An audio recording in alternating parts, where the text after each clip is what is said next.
Sorry, my words. I cannot bring my word. Professor Yunus কাঁদতে কাঁদতে বললেন, না, বাংলাদেশের 4 কোটি মানুষ বাঁচে দিনে 100 টাকায়। অর্থাৎ এই 4 কোটি মানুষের জীবনে বিলাসিতা বলতে কিছুই নেই। তারা বেঁচে আছে জাস্ট বেঁচে থাকতে হবে এজন্য। কিন্তু কখনো কি নিজেকে প্রশ্ন করেছেন, এই 4 কোটি মানুষের চেয়ে ভালো অবস্থানে থাকার পরেও তাদের জন্য আপনি কতটা করেছেন? আমরা দেশে থেকেও তাদের জন্য তেমন কিছু করতে পারছি না, কিন্তু বিদেশে বিশাল বিশাল কোম্পানিতে চাকরি, বিলাসী জীবনের হাতছানি ফেলেও ওই 4 কোটি মানুষের জন্য বাংলাদেশে ফিরে এসেছেন এমন মানুষের সংখ্যা নেহাতি কম না। এই যেমন আশিক চৌধুরীর কথাই ধরুন। লোকটার কি কোনো দরকার ছিল সিঙ্গাপুরের লাক্সারিয়াস লাইফ ফেলে বাংলাদেশে আসা? তিনি এসেছেন শুধু দেশের জন্য, দেশের মানুষের জন্য কিছু করে দেখানোর জন্য। চলুন আশিক ছাড়াও বিদেশের বিলাসবহুল জীবন ফেলে দেশে ফিরেছেন এমন আরো কয়েকজনকে দেখে নেওয়া যাক। লুৎফে সিদ্দিকী। ডক্টর ইউনুসের একজন পাক্কা খেলোয়াড় হচ্ছেন লুৎফে সিদ্দিকী। তিনি প্রধান উপদেষ্টার বিশেষ দূত হিসেবে কাজ করছেন। লুৎফে সিদ্দিকীর যুক্তরাজ্যের ইউনিভার্সিটি অব ইয়র্ক ও লন্ডন স্কুল অব ইকোনমিক্স থেকে পড়াশোনা করেছেন। ডক্টর ইউনুসের ফোন কল পাবার আগে তিনি লন্ডন স্কুল অব ইকোনমিক্সের প্রফেসর হিসেবে কাজ করতেন। চিন্তা করুন, লন্ডনের মতো একটি জায়গায় তিনি শিক্ষকতা করতেন। তার কি দরকার ছিল এই ভেজালের দেশে আসা?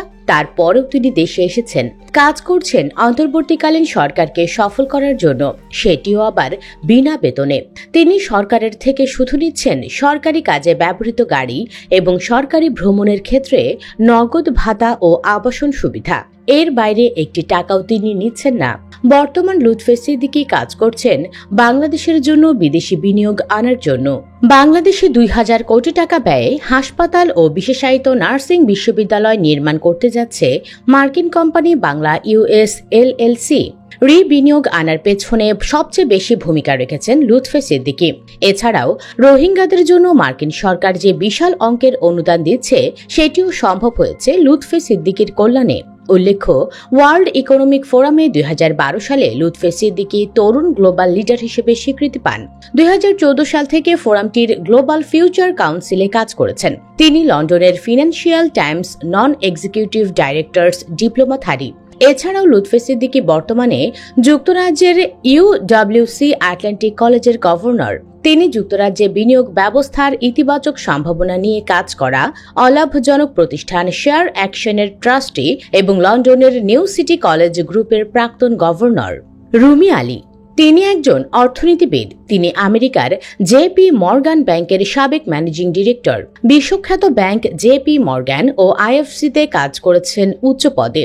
রুমি দেখলেন বাংলাদেশের অর্থনীতির অবস্থা খারাপ। তখন তিনি সুদূর আমেরিকা থেকে দেশে চলে আসেন। 2019 সালের 20 এপ্রিল তাকে চেয়ারম্যান হিসেবে নিয়োগ দেয় এবি ব্যাংকের পরিচালক বোর্ড। তিনি চেয়ারম্যান থাকার সময় 2021 সালে নেট মুনাফায় বার্ষিক 82% প্রবৃদ্ধির মুখ দেখে ব্যাংকটি, কিন্তু তাকে মূল্য দিতে পারেনি এবি ব্যাংক।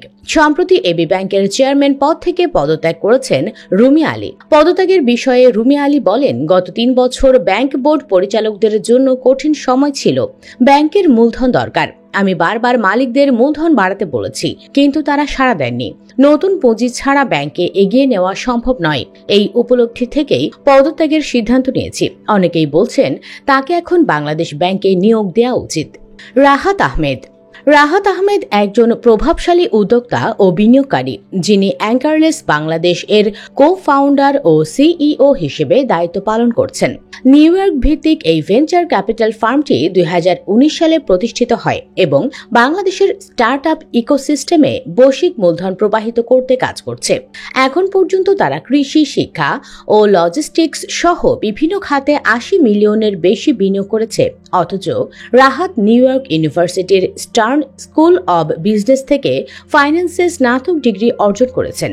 তিনি ইচ্ছা করলেই অন্য দেশের জন্য কাজ করতে পারতেন, কিন্তু শুধুমাত্র দেশপ্রেমের তাড়না থেকেই রাহাত বাংলাদেশের জন্য বিনিয়োগ আনতে উঠে পড়ে লেগেছেন। রাহাত আহমেদ বিশ্বাস করেন বাংলাদেশ একটি নিরাপদ বিনিয়োগ গন্তব্য এবং আগামী 10 বছরের মধ্যে উচ্চ মধ্যম আয়ের দেশে পরিণত হবে। তিনি উচ্চ প্রযুক্তি সেবা খাতে বিনিয়োগ করে এই উন্নয়নকে ত্বরান্বিত করতে চান।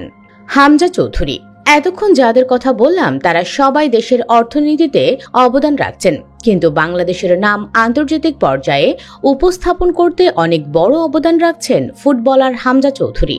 ইংল্যান্ডের মতো দেশে জন্ম নিয়ে সে দেশের জার্সিতে যুব দলে খেলার পরেও তিনি সিদ্ধান্ত নিয়েছেন বাংলাদেশের হয়ে খেলার। ইতোমধ্যে একটি ম্যাচও তিনি খেলেছেন। অথচ ইচ্ছা করলেই হামজা তার মায়ের দেশ ক্যারিবিয়ান দ্বীপপুঞ্জ জ্যামাইকার হয়েও খেলতে পারতেন, কিন্তু তিনি বেছে নিয়েছেন বাংলাদেশকে। এটাকেই সম্ভবত দেশপ্রেম বলে। খলিলুর রহমান ইউনুস সরকারের আরেকজন অন্যতম একজন খেলোয়াড় হচ্ছেন খলিলুর রহমান। মিয়ানমার যে রোহিঙ্গাদের ফেরত নিতে রাজি হয়েছে তা সম্ভব হয়েছে খলিলুর রহমানের কল্যাণে।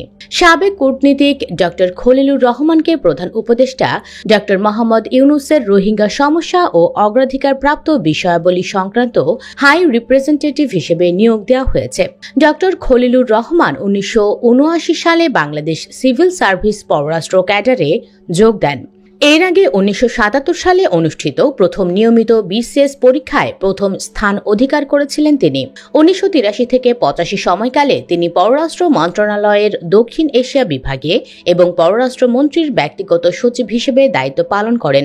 1985 সালে তাকে নিউ ইয়র্কে জাতিসংঘে বাংলাদেশের স্থায়ী মিশনে বদলি করা হয়। সেখানে তিনি জাতিসংঘ সাধারণ পরিষদের অর্থনৈতিক ও আর্থিক কমিটিতে বাংলাদেশের প্রতিনিধিত্ব করেন এবং স্বল্পোন্নত দেশগুলির মুখপাত্র হিসেবে এই কমিটি ও জাতিসংঘের অর্থনৈতিক ও সামাজিক পরিষদে দায়িত্ব পালন করেন।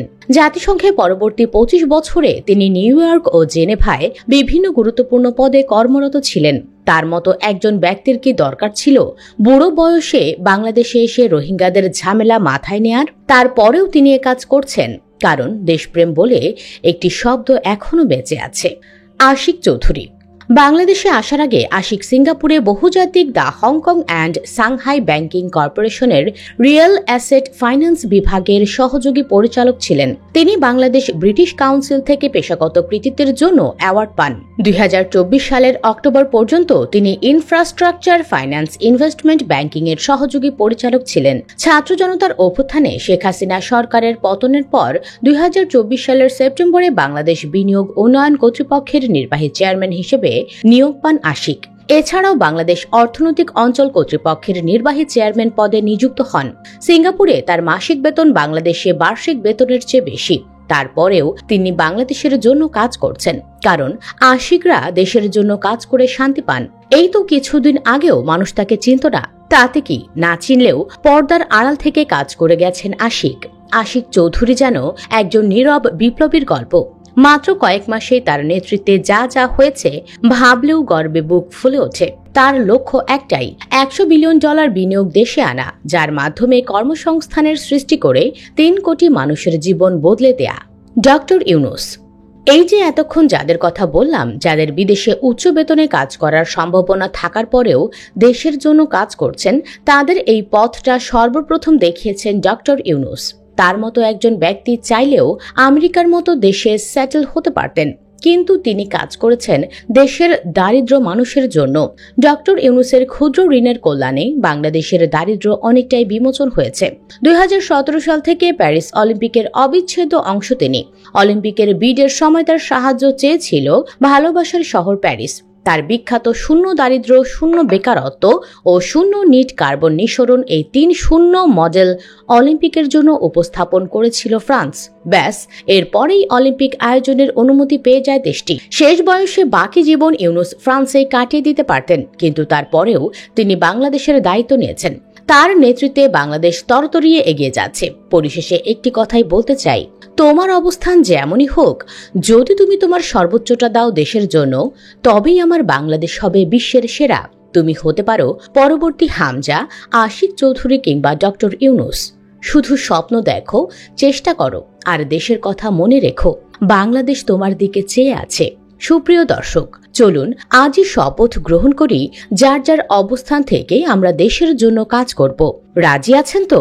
কমেন্ট বক্সে ইয়েস লিখে জানিয়ে দিন আপনার মতামত। ভিডিও ভালো লাগলে লাইক দিন এবং শেয়ার করুন, আর অবশ্যই চ্যানেলটি সাবস্ক্রাইব করুন।